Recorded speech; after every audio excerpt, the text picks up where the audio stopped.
My name is Bradley, and we're gonna continue with the course Accounting Information Technology.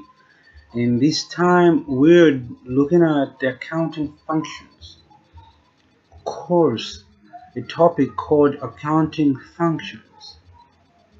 You gotta understand our the functions of accounting are in technology in this course. So what we're going to look at also is the purpose of an accounting functions, the managerial accounting, or the financial or accounting, the purpose of an accounting department within an organization, and the inventory are going to look at also what role does an accountant play in business operations. I want to look at external business affiliations. This is exactly what we're going to look at in this course. So like I said, we're going to start with the accounting functions, defining then continue with the purpose of accounting functions and so forth, managerial, financial accounting, the purpose of an accounting department within an organization, inventory, and what roles an accountant play in business operation. I also want to look at the external business affiliations. Business, both large and small, public and private, for profit and non-profit, are driven by numbers. Whether it is tracking sales, managing inventory, or making payroll, smart managers know that keeping tabs on those numbers is crucial. But without a solid accounting function, that task can become an organizational nightmare. Organizations seeking a well-rounded accounting functions need to consider several aspects of accounting beyond just simple debits and credits.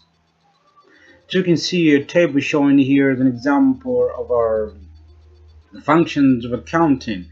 We see that we have here the functions of accounting and the historical functions, and secondly our we have the managerial functions.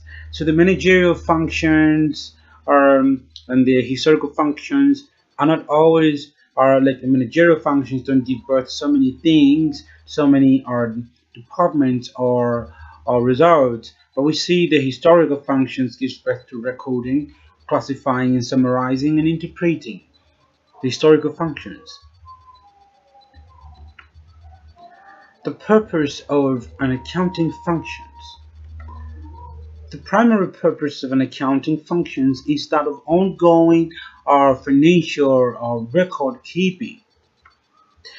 The monetary information of all types of operational expenses, organization staffing, processes, quality compliance, salaries, donations, capital expenditures, investments, cash flow, or utility should be tracked on a monthly basis at a minimum. And we can see that we have a chart showing right here that shows the organization staffing and the processes.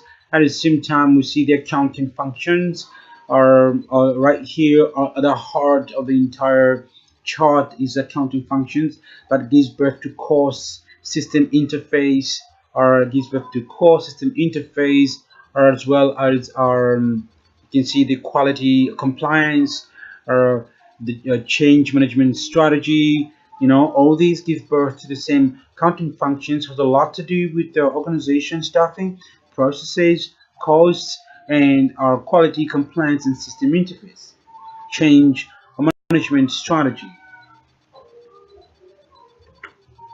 The purpose of an accounting functions.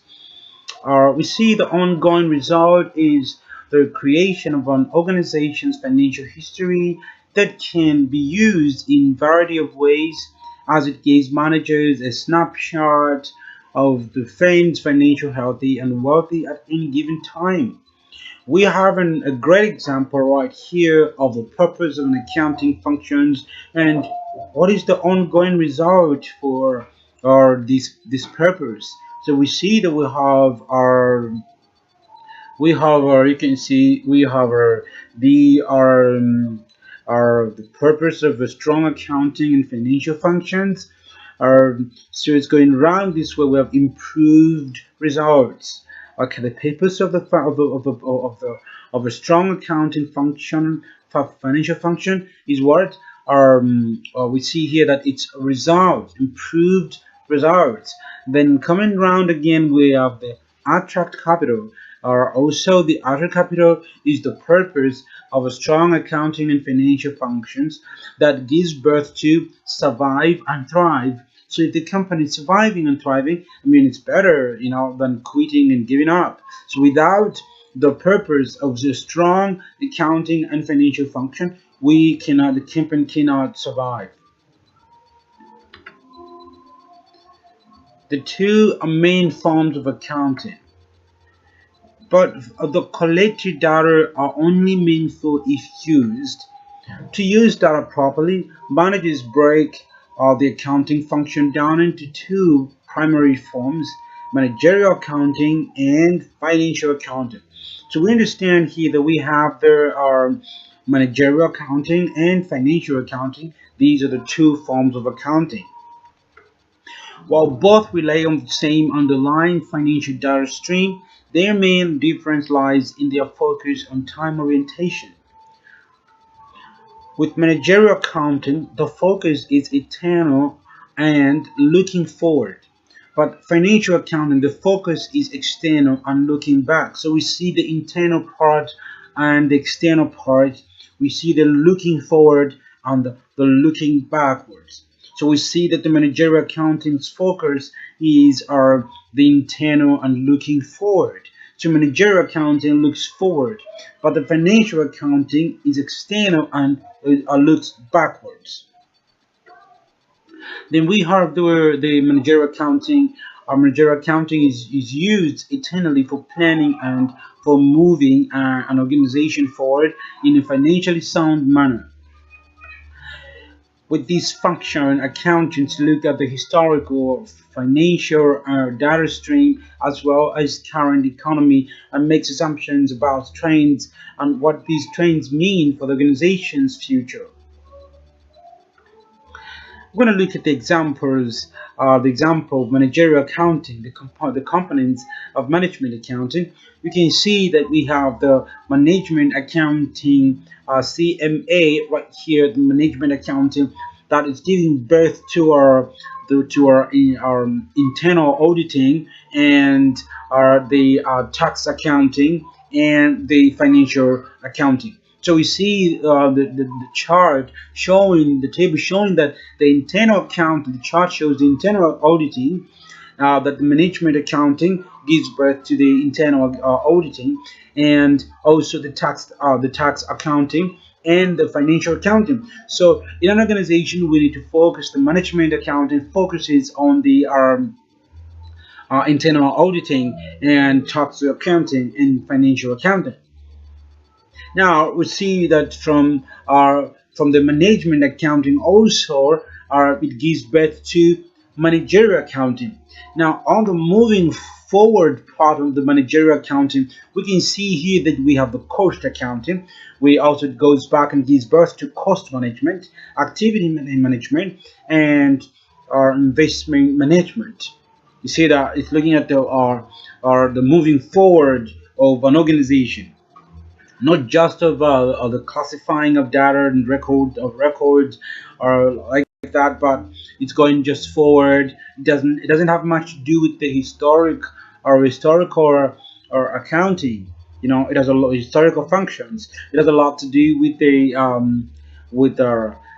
future, with the ongoing process, with the forward, the ongoing process of the managerial accounting that has to do with the costing management and activity management, investment management, and cost accounting. We'll look at the managerial accounting. Managerial accountants look at the organization in segments, either by department or region or by product lines. For instance, and estimates are made about sales expectations, performance, pricing, costs, and workforce needs. With managerial accounting, smart managers try to predict an organization's financial future and make sound decisions based upon those expectations. Want to look at the example here again. We have our another chart here showing the managerial accounting. The managerial accounting, like we talked about, focuses on the future in the ongoing of the organization, not the historical function or backwards. So we see the managerial accounting basics, or we see in that department of basics right here, we see that we have the comparing managerial and financial accounting. So which means, well, that this means that the managerial accounting basics has a lot to do with the comparing managerial accounting, managerial and financial accounting, also with the management functions, organizational structures, and also with business ethics. All these are capsulated in one area of our managerial accounting basics. Coming back again, we see the managerial cost concepts. So in the cost concepts, we have manufacturing costs and product versus period costs. So we see that our managerial accounting focuses on the moving forward of an organization. If we're talking about manufacturing costs and product versus period costs, we're talking about the future, because we're looking at the manufacturing process and the costing part of it, and then we're also looking at the managerial accounting looks also at the product, also the period of costs. You see that? So we will understand here that managerial accounting has a lot to do with the ongoing of the organization. Then we have also the manufacturing cost in financial statements. That has to do with the income statements. We can see the income statements, the income statements we also have the balance sheets. We also have we have the balance sheets. We also have the cost of goods manufactured. You find that a lot in accounts: cost of goods sold, or cost of sale. So we're talking about the cost of goods manufactured, and we have the balance sheet. We also have the cost concepts a review. We have the product costing for service industry. This has to do a lot with the manufacturing costs in financial statements. And again, we're looking at the managerial accounting today. You can see lastly we have the managerial accounting today. Finally, we have service industry trends and managerial accounting practices. You see, these are spatial or managerial accounting structures laid out on the chart for us to consider, as in helping an organization moving forward, and what focus does managerial accounting focus on or has interest on. So has so much interest in these four elements: managerial accounting basics, and managerial cost concepts, and manufacturing cost in financial statements, and managerial accounting today. We want to look at the financial accounting. With financial accounting, the emphasis is on looking at past data with the objective of determining an organization's value as a whole. The shareholders and investors will use the information to decide if a public company is undervalued and worth investing in, or overvalued and should be avoided. So with that understanding, this kind of knowledge is brought to us by the financial accounting. You see, the accountants they'll emphasize on the data, and on the objectives to determine the organization's value, so that the shareholders can invest, and investors can invest and use the same information given by the accountants to decide to make up their minds, or to come up with a proper ideology or idea to understand, that will help them understand if there's a need for the move forward. They have to look at the history. You see, the financial accounting has a lot to do with the history, the evaluation of the entire system. You see, this company has been doing well, so there is a part of their historical function.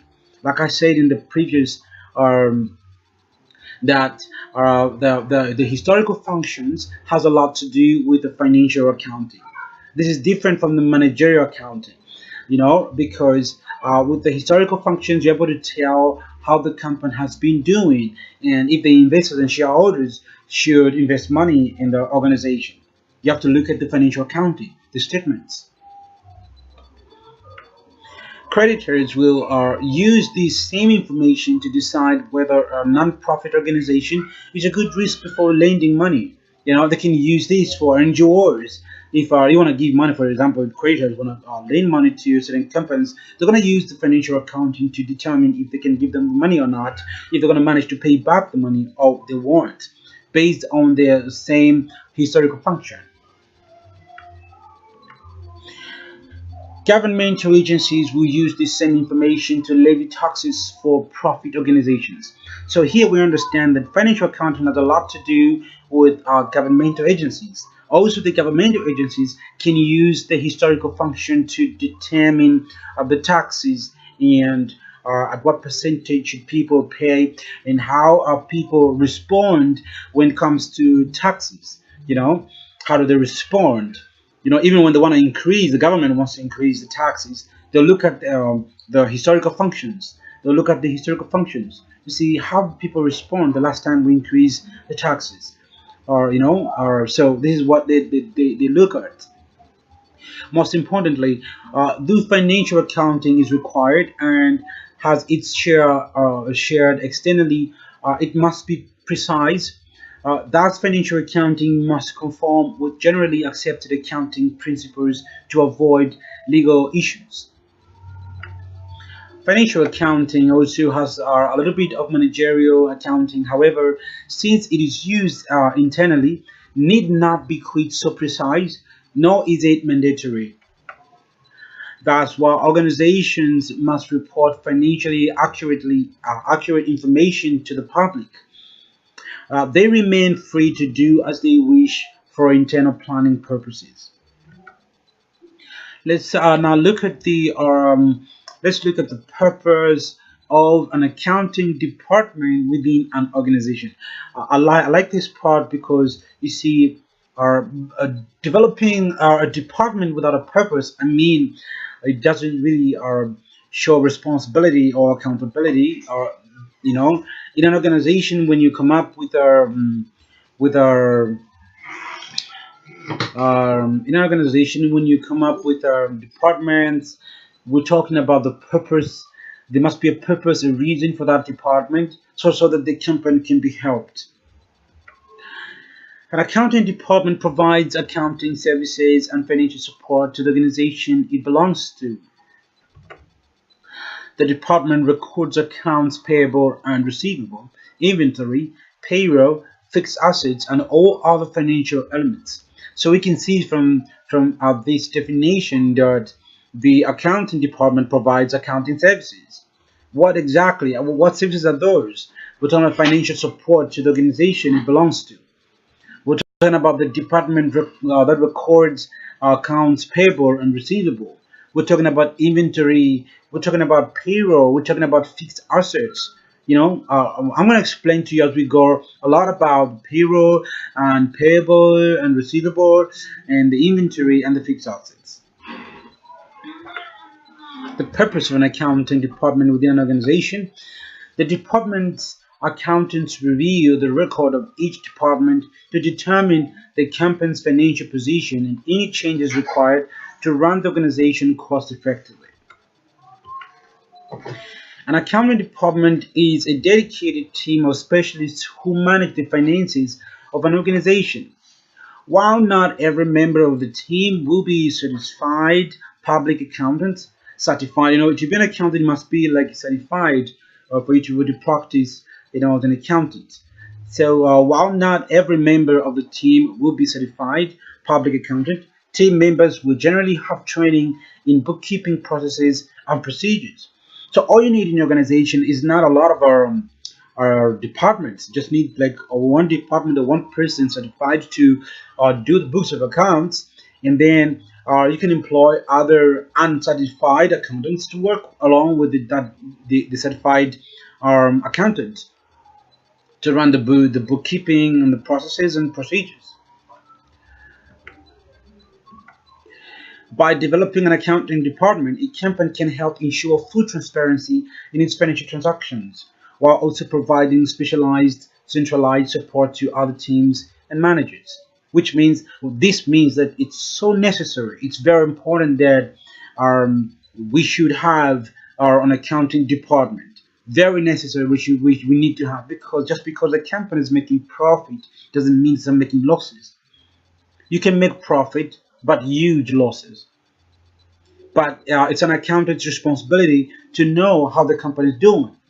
You see, you may sell something and put profit on each product or whatever service you're giving, but then you may overspend or pay more taxes than you sell than the profit that you're making.